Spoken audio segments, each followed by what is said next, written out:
June 17th, We crossed the river here, 1462, just before dawn. Wallachia, It is our only chance. the hour before midnight. But the fog! The moon hangs low over the Wallachian plain, a pale coin thrown against a sky so dark it seems to swallow light whole. The air smells of pine resin and river mud and something else, something older and more intimate. The particular dampness of 10,000 sleeping men, their breath rising in faint clouds from the warm summer darkness below. Somewhere in that darkness, 40,000 Ottoman soldiers are dreaming. Janissaries curled beneath campaign cloaks, their weapons within arm's reach even in sleep. Sipahi cavalry with their horses tied to pickets, the animals shifting and snorting at shadows that are only shadows. Supply masters dreaming of Constantinople and home, and the bonus they will collect when this miserable little principality finally submits.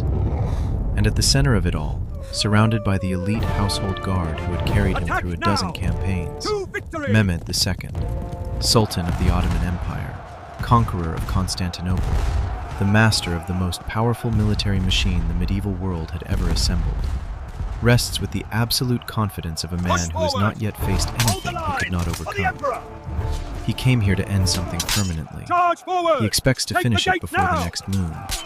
He does not know what is moving toward him through the dark. He cannot know, because no one in the history of warfare has ever done what Vlad III, Prince of Wallachia, the man they will come to call the Impaler, is about to do. Vlad's army numbers perhaps 7,000. 7,000 cavalry against 40,000 battle-hardened Ottoman veterans. That is not unfavorable odds. That is not even a battle. It is an execution waiting to occur. By every calculation a sensible commander would run before choosing to engage, Wallachia is already finished. The campaign should be over. The principality should be burning. Vlad himself should be fleeing north into Transylvania, begging the Hungarian king for asylum, or already dead on an Ottoman stake with his skull dispatched to Constantinople by couriers' boats. That is what logic says. That is what history says about men who stand before armies 5 times their own size and choose to fight rather than submit. But Vlad is not fleeing. He is not begging. He is moving through the summer darkness with 7,000 riders at his back, moving like a drawn blade, and he has decided, with a clarity that sits directly on the edge between madness and genius, that the only way to survive an impossible situation is to make the night itself into a weapon, to attack when the giant is sleeping, to go straight for its heart before it can open its eyes. This battle would not merely decide the fate of one small, forested principality. It would become the single most audacious military strike of the entire 15th century. It would shatter the myth of Ottoman invincibility that had spread across Europe like cold fog since the fall of Constantinople 9 years earlier. It would plant a terror so deep in the Ottoman high command that even the mightiest sultan of the age would hesitate and turn back. And it would forge the legend of Vlad the Impaler into something that transcended history, something that entered nightmare, crossed 5 centuries, and became the shadow behind every vampire story ever written. This is the night attack at Târgoviște. We strike here, and it changed everything. There will be no retreat, only to understand why 40,000 Ottoman soldiers were sleeping on Wallachian soil in the summer of 1462, you need to understand a world in sudden, violent crisis. A world where the old order had been shattered 9 years earlier, and every Christian principality from the Adriatic coast to the Carpathian peaks was scrambling to determine whether it would survive the decade. In 1453, Mehmed II had done the unthinkable. Constantinople, the eastern capital of Christendom, the city of Constantine the great impregnable fortress that had stood for 11 centuries and repelled Huns and Persians and Arabs and Bulgarians and everyone else who had dreamed of taking it, had fallen in 53 days of siege. The walls that no army had permanently breached cracked before Ottoman cannon. The last Roman emperor, Constantine XI, died fighting on foot with his household guard in the breach, and his body was never positively identified among the thousands of dead. When the Janissaries poured through the shattered gates of the Blachernae section, the Roman Empire, the genuine, unbroken continuation of ancient Rome stretching back to Augustus, ceased to exist after 1,000 473 years. The shock across Europe was total and immediate. Papal letters called it a catastrophe worse than a flood. Assembly point beta. The Italian Fifth merchant company, republics move! scrambled to protect their trade routes. The Hungarian king doubled his border garrisons overnight. The Byzantine diaspora scattered across the courts of Western Europe, carrying their manuscripts and their grief. But shock, no matter how profound, does not stop armies. Mehmed was not satisfied with Constantinople. He was 30 years old when the city fell, and he had a vision that went far beyond a single brilliant conquest. An Ottoman empire that was not merely a successor to the Seljuk Turks, but the direct continuation of Rome itself. A universal empire centered on the renamed city of Istanbul that would absorb the Balkans, push north through Hungary, and eventually encompass everything the ancient empire had once administered. He had time. He had the finest army in the Move forward! world. Attack the encampment! He had the will that had broken Constantinople's walls, Forward! and he intended to keep using it until there was nothing left to break. Charge! Wallachia sat directly in his path. It could not avoid doing so. Look! Then, the principality was a small land wedged between the Carpathian Mountains in the north and the Danube River in the south, roughly comparable in size to a modern English county. Forested in the north and rolling agricultural land in the south, threaded by rivers that ran fast in spring and low in summer, served by roads that were barely more than cart tracks improved by generations of use. Charge Its forward! population numbered perhaps 500,000 people, Romanian-speaking Orthodox Christians, a feudal society organized around a prince and a class of landowning nobles called Charge forward, boyars, men! with a For peasantry that farmed and suffered and survived with the resilience that medieval peasantries everywhere developed, because the alternative was worse. Its strategic importance was enormous in proportion to its size. Any Ottoman army advancing north toward Hungary had to cross the Danube and move through Wallachian territory. It generated substantial annual tribute income for the empire, and it was a buffer zone of exactly the kind that great powers always prefer to maintain between themselves and their major rivals. For decades, Wallachian princes had navigated the impossible politics of their position by paying tribute to the Ottomans, while simultaneously courting Hungary and trying to preserve enough domestic authority to avoid outright absorption. Some paid We stand promptly here and at the gates of survived. destiny. Our Some cause is fought just, and our died. swords are sharp. Most bent Constantinople with will whichever fall. wind was blowing hardest that season. Vlad III had bent too, not by choice and not for long. When he was perhaps 13 or 14, the exact year of his birth is not established with certainty, he and his younger brother Radu had been handed over to the Ottoman court as hostages, guarantees of their father's cooperative behavior. Their father, Vlad II, called Dracul, meaning dragon, for his membership in the chivalric Order of the Dragon, had negotiated this arrangement as the price of keeping his throne. His sons would live in Ottoman custody, educated in the Turkish language and Islamic culture and military arts of the empire that held them. Useful leverage against a father who might otherwise be tempted toward inconvenient alliances with Hungary or Venice. The years in Ottoman captivity shaped both brothers in ways that would echo through European history for centuries. Radu, the younger, and by all accounts the more conventionally charming of the two, adapted to captivity with something approaching enthusiasm. He learned Turkish, and learned it well. He converted to Islam. He became, there is no gentle formulation for this, Mehmed's personal favorite, a relationship that the Ottoman sources treat with diplomatic vagueness and that modern historians have interpreted in various ways. What is clear is the political consequence. Radu became, over the years, the Ottomans' preferred alternative to whatever inconvenient prince happened to be sitting on the Wallachian throne at any given moment. He was pliable. He was cooperative. He spoke Turkish. He understood how the empire worked from the inside. He was useful. Vlad adapted differently. He learned Turkish too, and learned it thoroughly. He absorbed Ottoman cavalry doctrine and administrative methods, and the Ottoman understanding of how power was projected and sustained through controlled, systematic violence.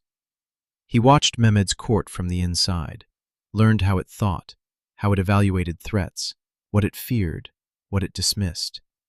He learned the empire's language of power from the original source. And somewhere in those years of captivity and observation, something in him finished hardening into a material that would never soften again. He came home to catastrophe. His father, Vlad II, had been murdered in 1447, killed by a coalition of Wallachian boyars working in conjunction with Hungarian interests, who found him insufficiently cooperative. His older brother Mircea had been captured and buried alive by the boyars of Târgoviște, an end that left no ambiguity about the intentions of the domestic opposition. Vlad returned to find his family destroyed, his principality in the hands of enemies, and his options reduced to submission or violence. He chose violence with the decisive commitment of a man who had observed what submission looked like from the wrong side and had no intention of experiencing it again. He fought his way back. 3 times he was displaced, and 3 times he returned. His second reign, which began in 1456, was the longest and the most consequential of the 3. This is the Vlad that history crystallizes and holds, not because of what he built, though he built fortifications and reformed the legal codes and reorganized the Wallachia military with savage, methodical efficiency, but because of what he did to his enemies. To Ottoman envoys who refused to remove their turbans in his presence because they stood before an infidel and their religious law required the turbans stay on. He had the turbans nailed to their skulls with small iron spikes, politely explaining that he was simply helping them observe their own customs more permanently. To boyar families that had murdered his father and brother, he invited them to feast and had them seized at the table and marched to the riverbanks and impaled on the long wooden stakes that gave him his enduring name. To Saxon merchants from Brasov, who had been using Wallachian road networks to conduct trade that bypassed Wallachian customs, he impaled them in the marketplaces of their own towns and ate his meals among the bodies, reportedly finding the smell no impediment to appetite. He was not performing cruelty for the pleasure of it, or not only that. He was building a message in the only language that the violent, shifting, unpredictable world of 15th century Balkan politics fully understood. The message said, "I am more dangerous than anything you have encountered. I do not bargain from weakness. Betray me, and the cost will exceed anything your accounting is prepared to calculate." That message landed. Internally, his principality stabilized to a degree his predecessors had not achieved. The boyar class, which had spent decades murdering princes with impunity, found itself suddenly unusually cautious. The legend that emerged, almost certainly embellished in transmission but not entirely without foundation, was that a golden cup left at a public fountain for travelers could not be stolen because the punishment for theft was impalement in the town square where you stole, and people had seen what impalement looked like. But the relationship with the Ottomans was the central, unavoidable drama of his entire reign. For the first years of his second rule, he paid tribute, nominal, grudging, the kind of payment a man makes while keeping one hand near his weapon. In 1459, the tribute stopped. He sent letters to the Pope, to Matthias Corvinus of Hungary, to Venice, to anyone whose diplomatic ear he could reach. A crusade against the Turks was both possible and necessary, and he was prepared to lead it. Then he did not wait for a reply. In the winter of 1461 into 1462, Vlad crossed the Danube with his cavalry and launched a deep raid into Ottoman Bulgaria. He struck towns and supply routes and military outposts and civilian settlements with a ferocity that spared neither infrastructure nor population, killing across a wide swath of Ottoman territory in a campaign designed not merely to damage the empire, but to force a response, to make Mehmed commit to a full campaign rather than a border action, so that Vlad could then present himself to a watching Christendom as the defender of the faith against the infidel tide. He sent Matthias Corvinus a letter enumerating his kills with the precise, bureaucratic satisfaction of a man who wanted the accounting to be unambiguous.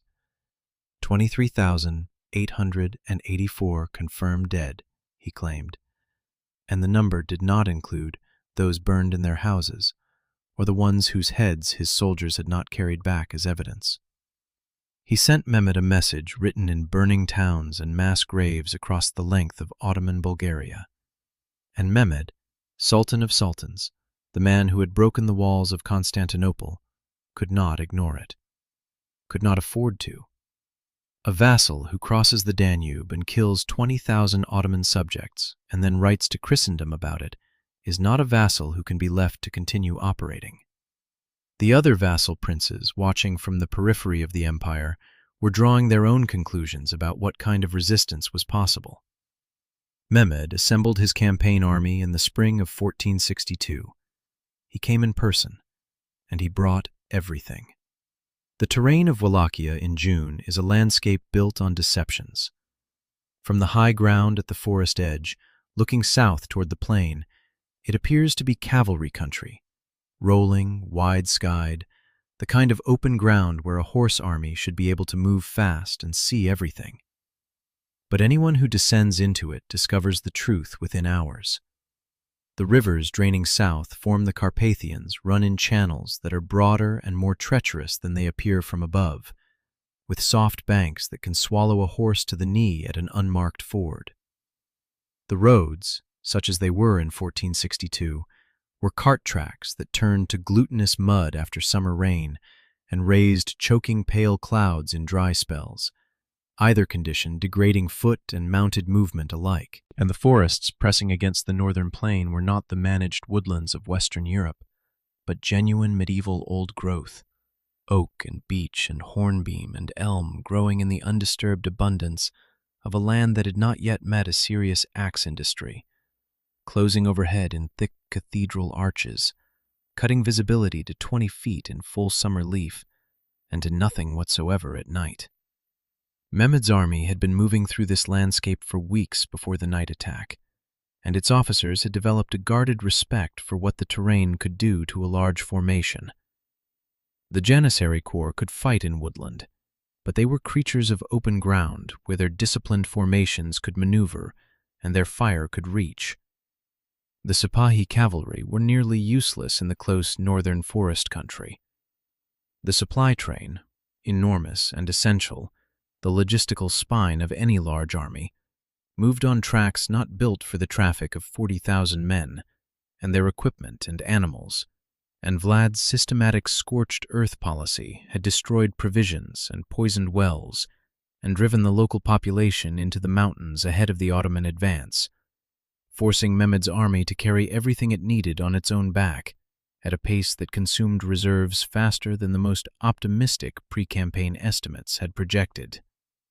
The Ottoman force was, by any standard available to the 15th century, a military marvel of organization and capability.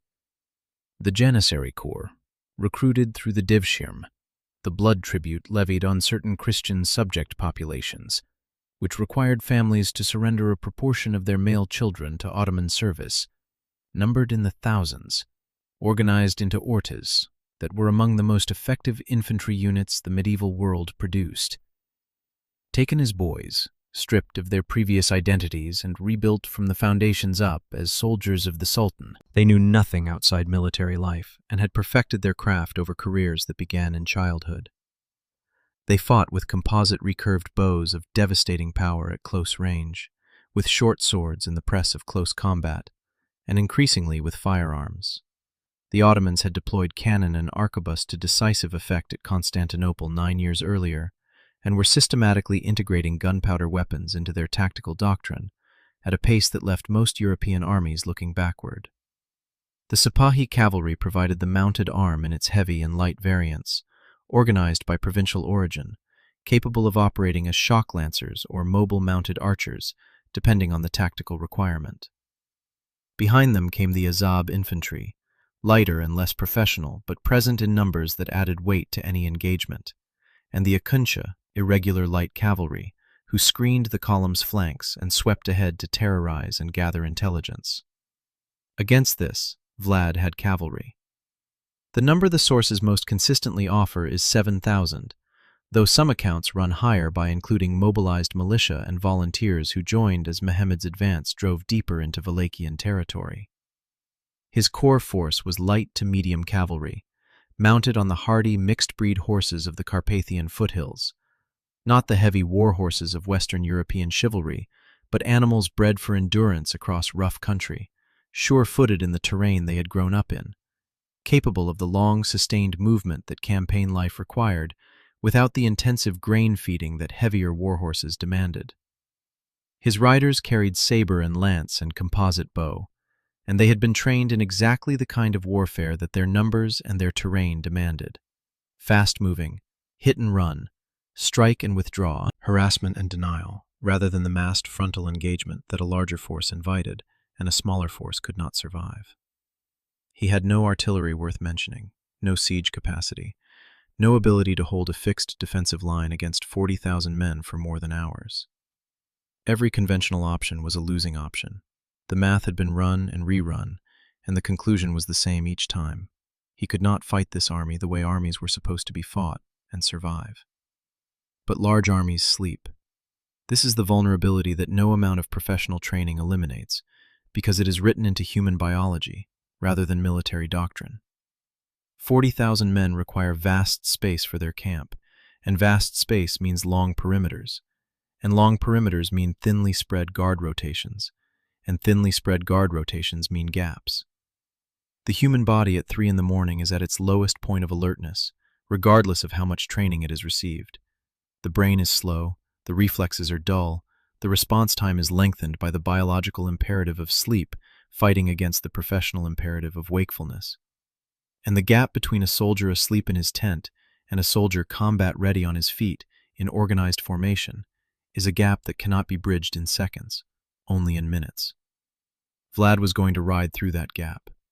The plan was simple in concept and nightmarish in the execution it required. A full-scale cavalry assault on the Ottoman camp in the deep night, aimed directly at Mehmed's command compound at the center of the camp's concentric organization. Kill the Sultan, or wound him, or cause enough chaos and genuine terror that the army fractured without effective command, the way a body without a head does not simply stop moving, but enters a convulsion that destroys itself. Remove the head. Watch the body stop. The war councils that shaped this decision were held in conditions of extreme operational security, almost certainly deep in the forest north of the plain, where Vlad's cavalry had been operating between harassment raids on the Ottoman column. No transcripts exist.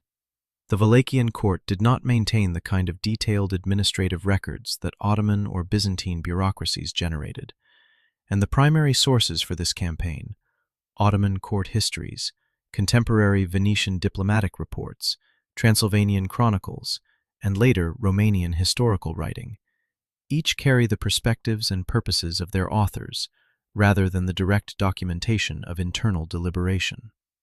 But the shape of what was decided is legible in the outcome.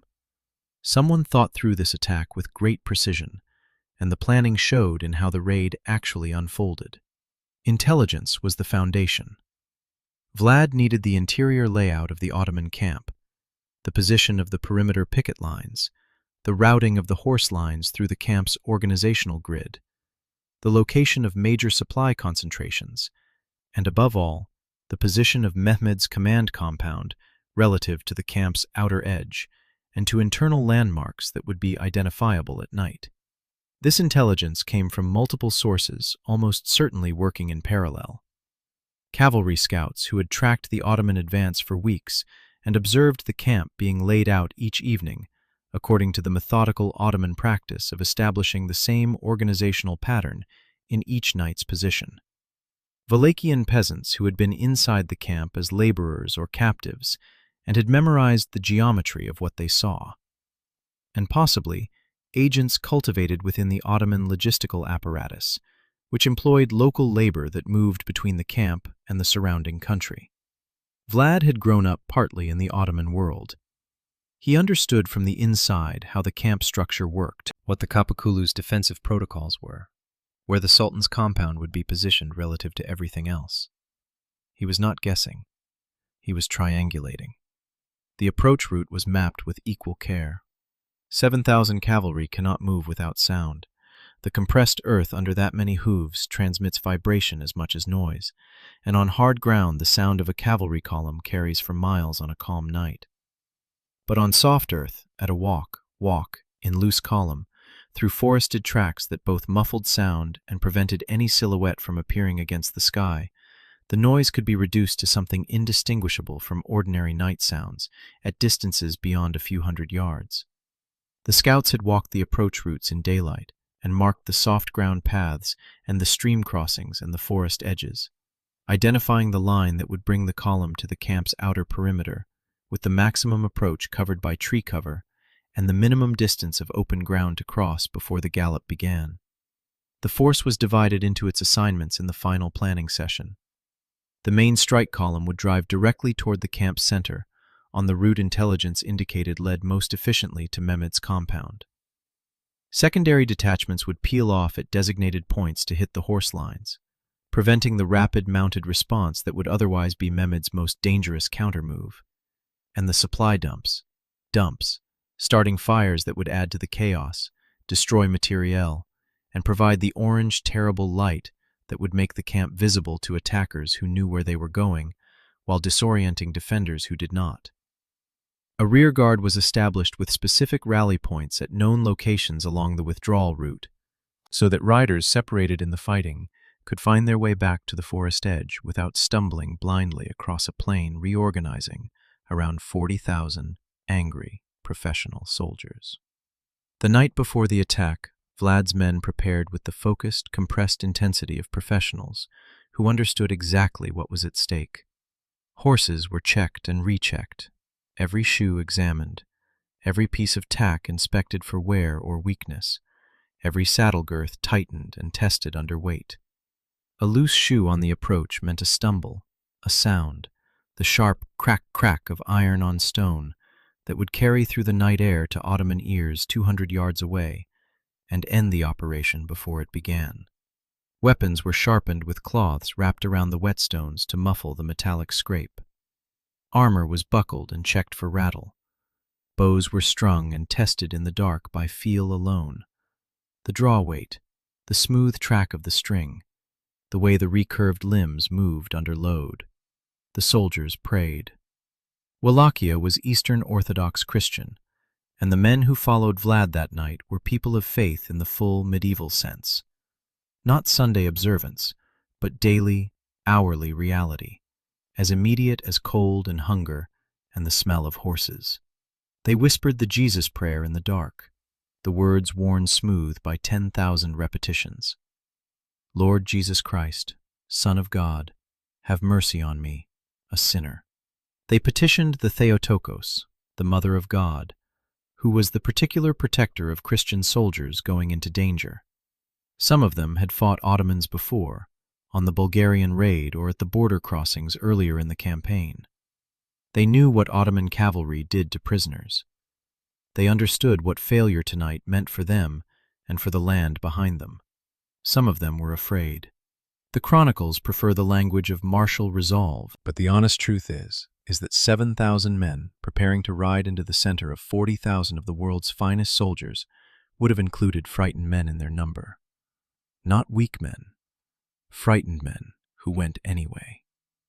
That distinction between the absence of fear and the decision to act regardless of it is the actual substance of courage, and it was present in that dark assembly in the forest edge in quantities that the language of military history rarely finds adequate words for. Vlad moved through the assembly in the manner his subordinates had learned to read over years of hard service. He was not a warmth and inspiration commander. He was a certainty commander, the kind of leader whose confidence is not performance, but posture, built from genuine conviction rather than the projection of it. His officers watched him move through the formation in the dark and felt something settle in the collective chest of 7,000 men. Not comfort, resolution. He believed they could do this. And when Vlad the Impaler decided that something was possible, the universe was generally understood to be on notice. The column formed at the tree line as the night deepened past midnight. The Ottoman camp lay across the darkness of the plain, its fires visible from miles away. Hundreds of cooking fires and watchfires and lanterns, their light caught by the low summer clouds and scattered back as a faint reddish-orange glow against the sky, like the memory of a sunset that had happened hours before. A fallen constellation, a city of fire sleeping in the dark. It was beautiful. The way things are sometimes beautiful, right before they become terrible. Vlad raised his arm. The column stilled to absolute silence. He held it. Held it. The plain breathed. He brought his arm down. They rode.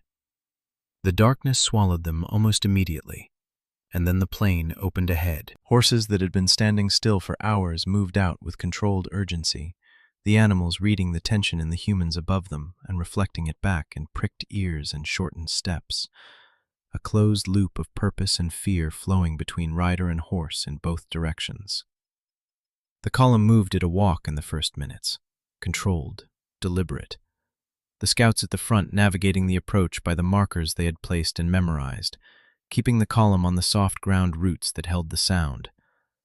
The only noise was the rhythmic, soft compression of hooves in earth, the occasional creak of leather tack settling under a shifting weight, the breath of an animal pushed momentarily close to the horse ahead. 7,000 men and horses moving across a dark summer plain, and the night gave back no more sound than a shadow moving. The smell was June.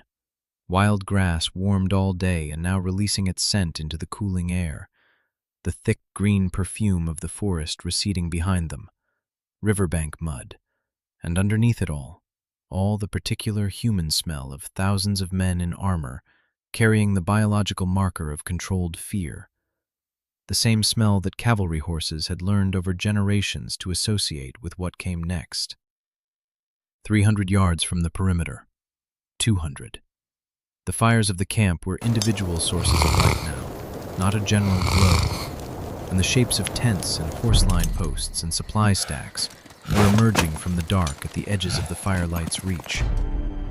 The outer pickets, Ottoman soldiers posted in the perimeter ring, whose entire purpose was to hear exactly what was about to happen, were perhaps 100 yards ahead. The scouts made signs in the darkness. Positions confirmed. Route confirmed. Vlad raised his arm. He held it. The column held its breath.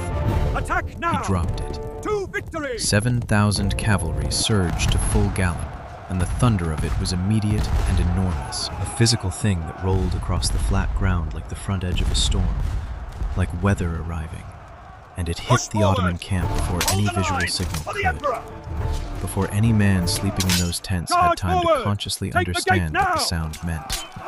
The brain lagging the ears by precious, lethal seconds, while the body tried to wake from the particular depth of sleep that warm summer nights and campaign tents produce. The outer pickets died in the first moments. They were soldiers, not conscripts. They turned toward the sound and reached for their weapons with trained reflexes and tried to give the alarm. But the Wallachian front riders came through them at the gallop, killing at speed without breaking stride, moving through resistance the way a wave moves through shallow water.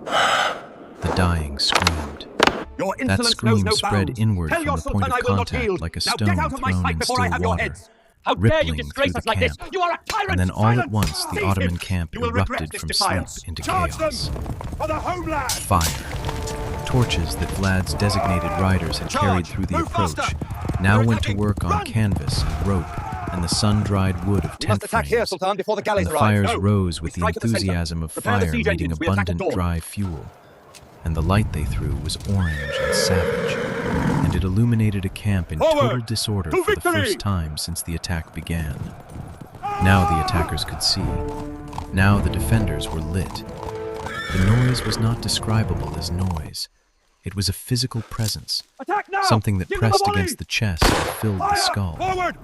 Men screaming in Turkish and Arabic and Greek and Slavic, and a dozen other languages that the polyglot Ottoman army brought from the provinces and subject peoples it drew from. Horses in the horse lines shrieked, high, awful, nothing remotely like a normal horse sound, as fire spread toward the pickets and animals snapped their tether ropes and bolted into the darkness of the plain, hooves drumming outward in every direction, disappearing and taking with them the Sipahi cavalry's capacity for a rapid mounted counter-response. We ride to victory! Ottoman drums somewhere in the middle of the camp. The tactical drums whose job was to organize, to signal, to create order from surprise. Boom, boom, boom. Steady, insistent. The sound of military professionalism refusing to accept chaos at face value. Only victory or death. But the drums competed with the screaming and to fire and the thunder of Wallachia. This is the spot. Wallachian We start horses here. driving through the Light the burning beacons. lanes between We strike at tents, the monastery before dawn. Move out! and in the first minutes they were simply more noise in a world that had become all noise. By midnight, the attack Lord Jesus had Christ, begun perhaps 15 Son to minutes God, earlier. have mercy on me, Vlad's a main sinner. column had driven through the outer camp and was pressing toward the center.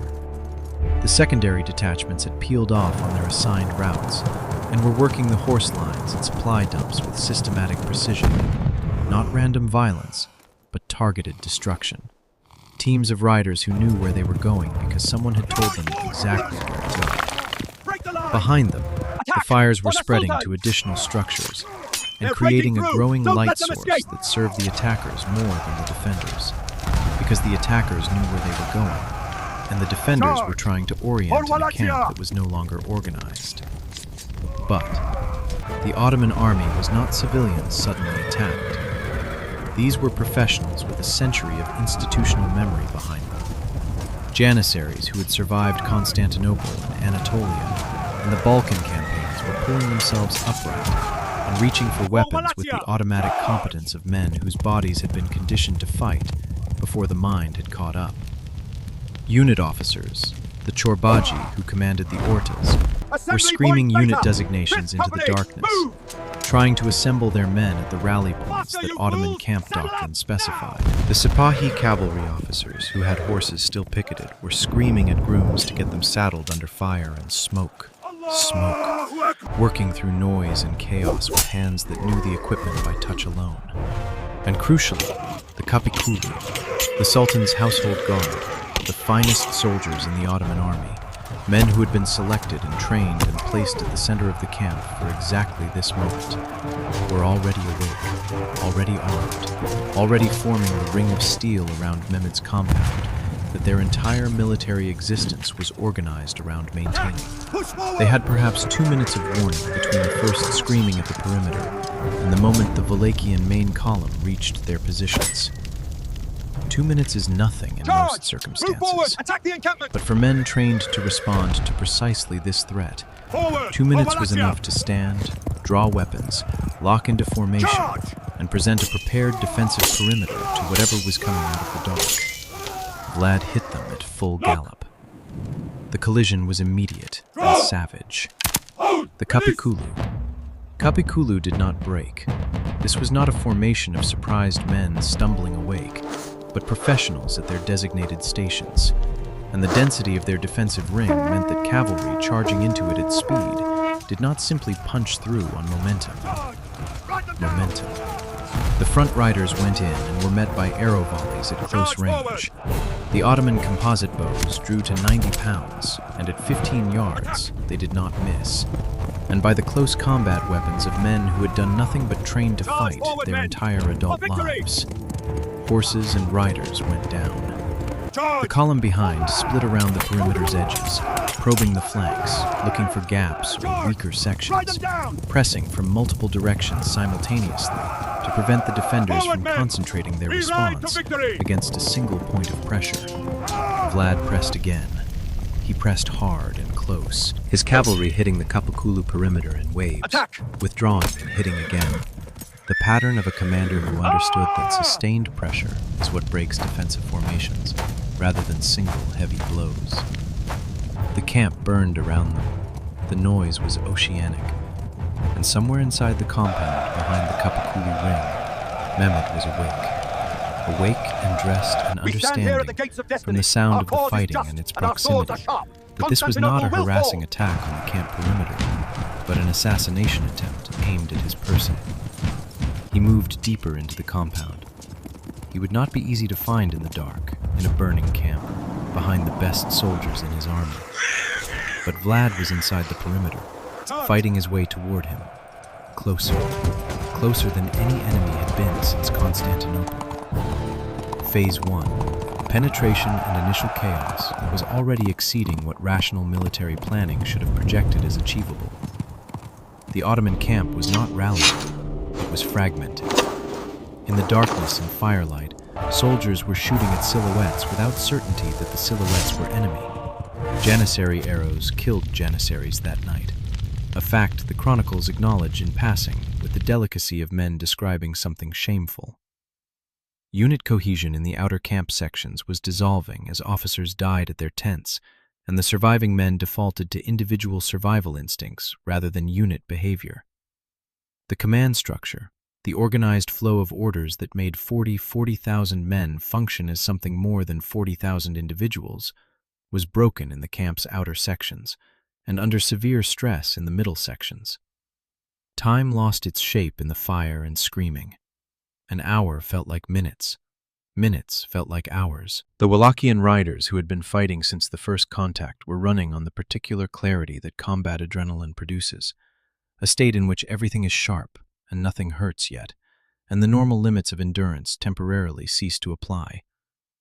But Phase 2 was the confrontation at the Kapakulu perimeter, and it was not going to end quickly. The Sultan's guard held with a discipline that the best cavalry in the world could not simply overrun by force.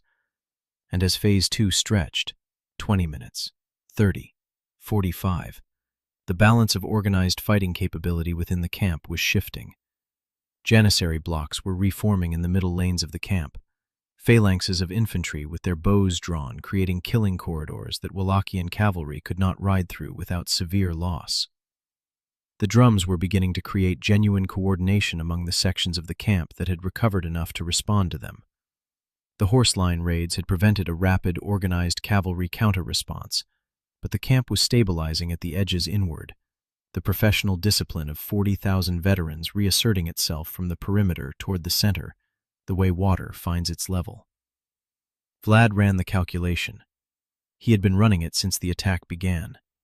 Every minute of continued engagement was a minute in which Ottoman organizational recovery reduced his advantage and increased the danger of the withdrawal. He had achieved enormous disruption.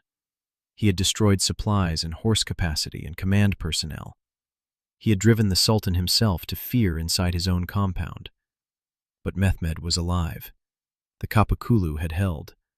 And without the Sultan's death, the assault had to end before it became a trap. Phase 3 was the signal. A horn call designed for exactly this environment, a rising and falling pattern audible above battle noise, because it had been engineered to be, tested in conditions that approximated what his riders were experiencing now. The Wallachian cavalry began to disengage from their contacts. This is the hardest maneuver in cavalry warfare, harder even than the initial charge. Breaking contact in the dark, with the enemy reforming around you, with fires creating unpredictable light and shadows that spook horses at exactly the wrong moment, pulling men out of the close-quarters fighting that their bodies and their fear have locked them into, and moving them through a burning camp toward exit routes that exist only in their memories. Vlad's rearguard covered the withdrawal. The secondary detachments, having completed their work on the horse lines and supply dumps, were already pulling back toward the forest edge. The main strike force peeled away from the Kapakulu perimeter in sections, each section covering the next, withdrawing at the controlled pace that allowed horses to stay oriented while still fighting backward. Some detachments came out at angles from where they intended, disoriented by the smoke and the changed appearance of the camp in firelight. Some were delayed by pursuit and had to fight their way through reforming janissary blocks to reach the perimeter. Men died in those minutes who would have lived if the extraction had been clean. But the main body cleared the outer perimeter. The plain opened, dark, wide, the burning camp behind them throwing their shadows long across the summer grass. They accelerated. Phase 4 was pursuit, and it was a trap. Mehmed ordered Sipahi cavalry after the withdrawing Wallachians immediately, and horsemen plunged through the burning camp edge and into the darkness after a force that had just demonstrated an intimate, navigational knowledge of the ground they were moving across. The withdrawal routes had been prepared. At specific points along them, dismounted Wallachian archers and designated rearguard cavalry units were positioned in the dark at stream crossings and track junctions that had been identified in daylight as choke points, where pursuing cavalry would be funneled into narrow approaches. The Ottoman pursuers were silhouetted against the glow of their burning camp. The Wallachian archers were invisible in the dark ahead of them. The pursuit took casualties at the first prepared position and more at the second, and the Ottoman cavalry commanders, riding in dark country after an enemy that knew every foot of it, could not see what they were riding into. The pursuit dissolved and broke off. The darkness swallowed Vlad's army whole. By 2 a.m, 90 minutes after the attack began, the plain was quiet except for the sound of burning and the distant drums of an army trying to reconstruct itself from catastrophe. The fires in the Ottoman camp threw red columns of smoke into the summer sky, visible from a great distance, the light of them reflecting off the low clouds and casting a reddish glow across the plain for miles in every direction. Somewhere in the darkness north and east of the burning camp, 7,000 Wallachian cavalry were moving through the forest tracks toward their assembly points, carrying their wounded, counting their dead, and beginning to understand what they had done. Phase 5 was not combat, but consequence, and it would unfold over the days to come.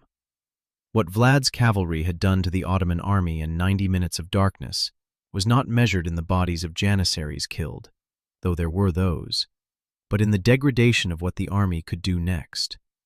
Horses scattered across the plain that would take days to recover, if they were recovered at all. Supply reserves that months of careful logistical planning had positioned in that camp, now ash and rubble. Officers dead at their tents who could not be replaced from the nearest garrison.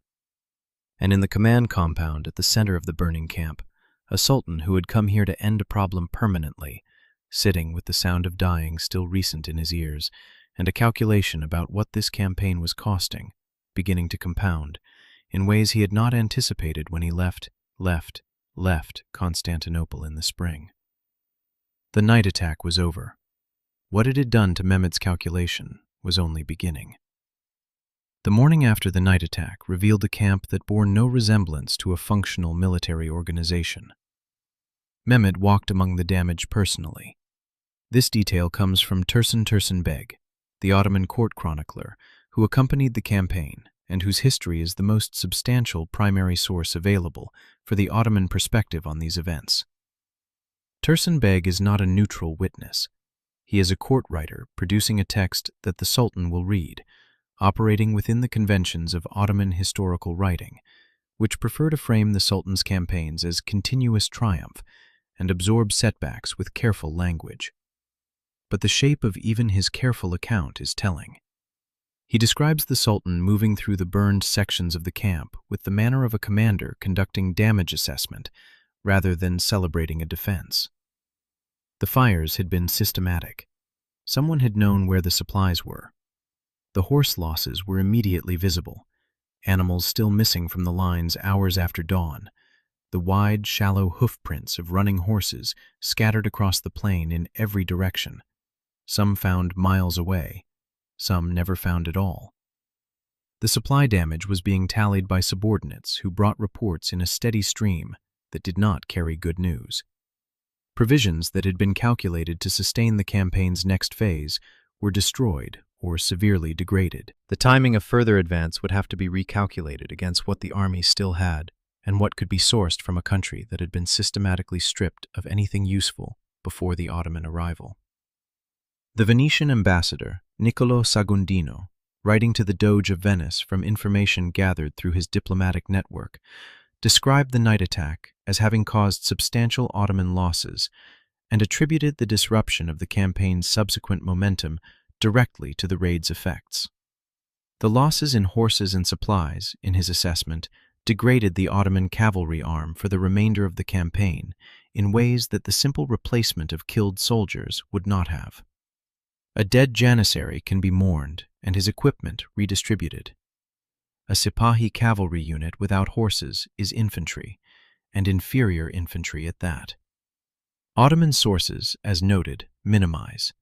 Tursun Beg frames the attack as an audacious but ultimately futile gesture, noting that the Sultan was unharmed and the army continued its advance. This is technically accurate. The Sultan was unharmed. The army did advance. But the language with which the Ottoman court historians describe the subsequent movement of the campaign is unusually guarded. The particular carefulness of writers working around something they prefer not to say directly, using precision about facts while choosing which facts to emphasize and which to pass over quickly. Vlad's losses are genuinely harder to calculate than the Ottoman casualties. He had attacked into the center of the finest army in the world and fought there for 90 minutes. And however complete the initial surprise had been, there had been sustained combat against professional defenders. Romanian chronicles, written decades later with the patriotic purposes that national historical writing tends to serve, claim Wallachian losses were minimal, a claim that experienced military historians receive with skepticism proportional to its implausibility. A force that penetrated to the Sultan's bodyguard and sustained contact for the better part of 2 hours would have lost riders regardless of how well the operation went. The honest answer is we do not know precisely how many Wallachian soldiers died in the night attack, and the sources that claim to know are making the numbers serve their argument. Modern scholarship estimates hundreds killed and wounded, a figure that represents a serious cost for an army of 7,000, but a cost that was clearly judged to have been worth paying. In the days that followed the night attack, Mehmed reorganized his army and continued the advance toward Târgoviște. But the advance moved with a care that the earlier phase of the campaign had not required. The cavalry screens, probing ahead of the main column, moved more cautiously through country that had now demonstrated its capacity for organized, intelligence-driven ambush. The nightly camp was established with greater deliberateness, more sentries on the perimeter, more depth to the command compound's protective ring, more distance between the outer guard positions and the camp's interior. All of this added friction to the campaign's daily movement, and friction across an army of 40,000 compounds quickly. Then Mehmed's army arrived on the approach to Târgoviște, and found what Vlad had been building while the Ottoman column reorganized. The Forest of the Impaled. Every source that covers this campaign mentions it. The numbers vary, 20,000 in some accounts, higher in others, with the later tradition of Wallachian chronicle writing tending upward and the Ottoman accounts tending toward vagueness about the specific count while being precise about the horror. What every source agrees on is the architecture of it. A forest of stakes along the road approaching the Wallachian capital, extending for a considerable distance. The stakes of varying heights creating a three-dimensional composition visible from far enough away that the Ottoman advance guard saw it before they could identify what they were seeing. Impaled bodies, thousands of them. In the June heat, the smell arrived before the visual, carried on the summer wind across the open approach to the city gates. Ottoman prisoners of war taken in previous engagements. Wallachian collaborators identified as having opened negotiations with the Ottoman invasion and judged accordingly. Soldiers captured in the border fighting. Arranged not in random violence, but in deliberate order. And at the center, on the tallest stake, elevated above all the others, was Mehmed's own ambassador. The man Vlad had arrested some months earlier when the emissary arrived to demand tribute payment. On the highest spike, overlooking everything else. Addressed to Mehmed personally and by name. Tursun Beg records the Sultan looking at the forest for a long time without speaking. He records Mehmed eventually saying, in the careful, oblique phrasing that the chronicler renders from the original, that a man capable of this, a man who understood the defense of a realm at this depth, and was willing to pay this cost in this manner, was not an enemy that the ordinary calculus of campaign could resolve. He ordered the army to turn south. The south. The retreat was organized and methodical, the controlled withdrawal of a force that remained enormously powerful. It was not a flight, not a rout, and Mehmed would have described it to his court as a strategic reorientation rather than a defeat. He left Radu behind with Wallachian defector forces and Ottoman support troops, establishing the conditions for the civil war that would eventually displace Vlad later that year. But the Sultan himself, the conqueror of Constantinople, the master of the greatest army in the world, left Wallachia without completing what he had come to do, without taking the capital, without destroying the prince who had raided his camp and nearly killed him, without resolving the Wallachian problem permanently. That fact traveled faster than the army's march. The diplomatic circles of Europe received it with a mixture of astonishment and something approaching vindication. Here was proof that the Ottomans could be faced and not merely endured. The story was incomplete, as such stories always are in transmission, but the essential outline was irresistible. One man, outnumbered 5-1, had ridden into the Sultan's camp at midnight and driven the conqueror of Constantinople away from his own objective. The legend of Vlad the Impaler was already ancient by the time Mehmed crossed the Danube heading south. It became something else entirely that summer.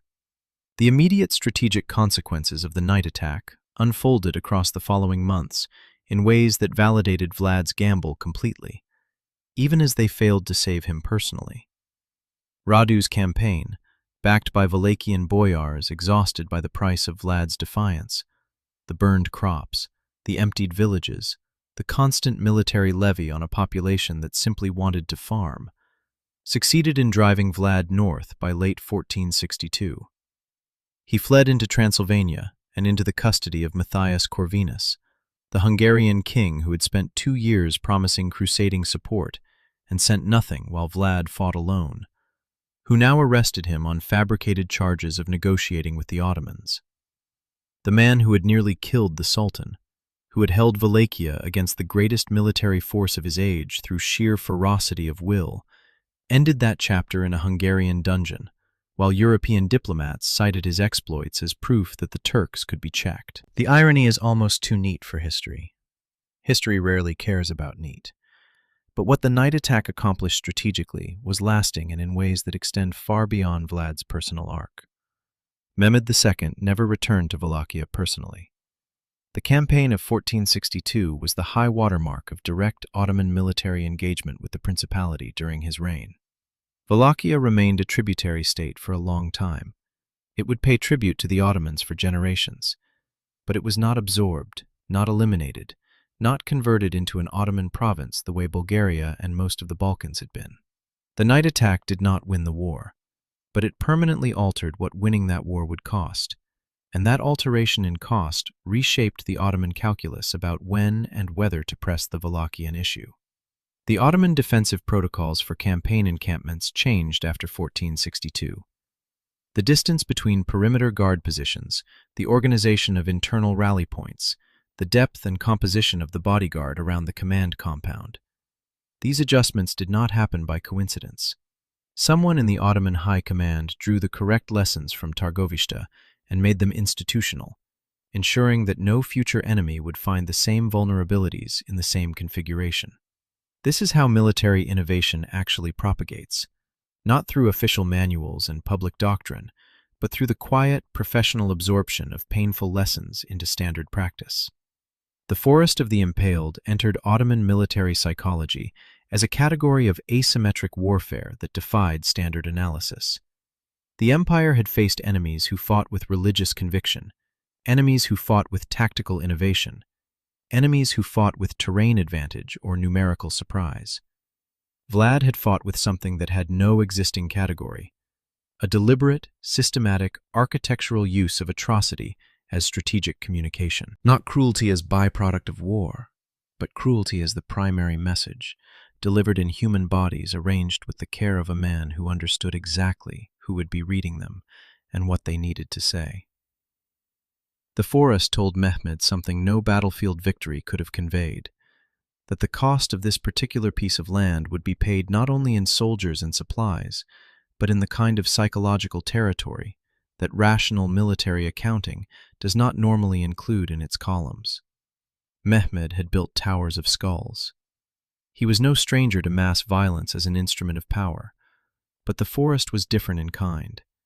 It was not a victor's statement, but a defender's warning, authored by a man who had been educated in Mehmed's own court, who had learned the Ottoman language of power from the original text, and then turned that language against its teachers with a fluency that went beyond mere imitation.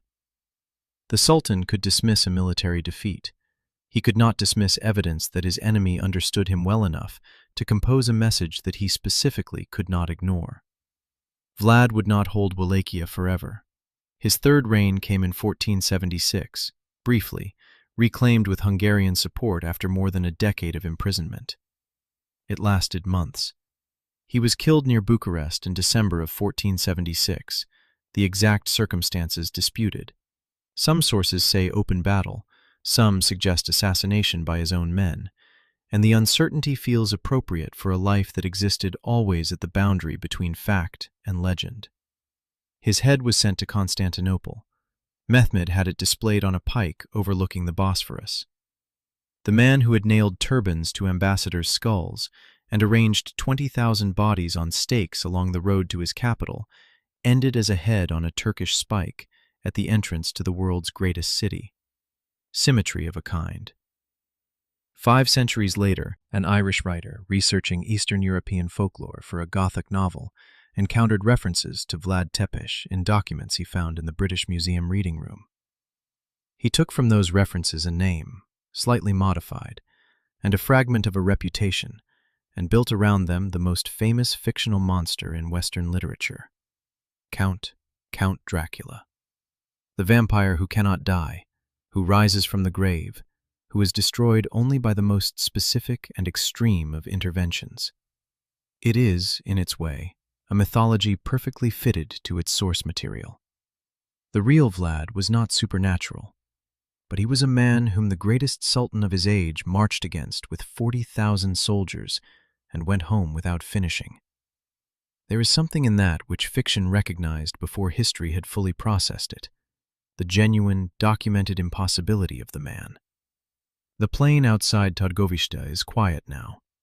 The forests have been pushed back by 5.5 centuries of farming and settlement and the ordinary human business of making use of land. The campsites are undifferentiated from the surrounding Wallachian earth. No markers, no monuments, no architecture of memory that archaeology has positively identified as belonging to that June night. The primary sources are partial and colored and translated through multiple languages and purposes, separated from the events they attempt to describe by years of oral transmission before anyone thought to write them down. We know what happened there in broad outline, and not at all in the intimate, granular detail that would make it fully present. But the shape of it holds. An outnumbered man, a dark summer night, 7,000 riders moving through the dark toward 40,000 sleeping soldiers. A sultan who came to erase a principality and went home without finishing the job. Centuries later, standing on that plain, looking up at a sky that has not changed in 500 years, you can almost hear it, the building thunder of hooves on summer-soft earth, the first screaming when the pickets died, the fire rising orange and savage into the darkness, the drums trying desperately to assemble 40,000 sleeping men into something that could fight back against an enemy already inside the walls. Some battles are decided by numbers, some by terrain, some by technology or logistics or the grinding calculus of supply and attrition, and some, rarely at the hinges of history, are decided by the simple, terrifying fact that one man refused to accept the verdict that mathematics had already written for him. Vlad the Impaler rode into the dark. The dark obeyed.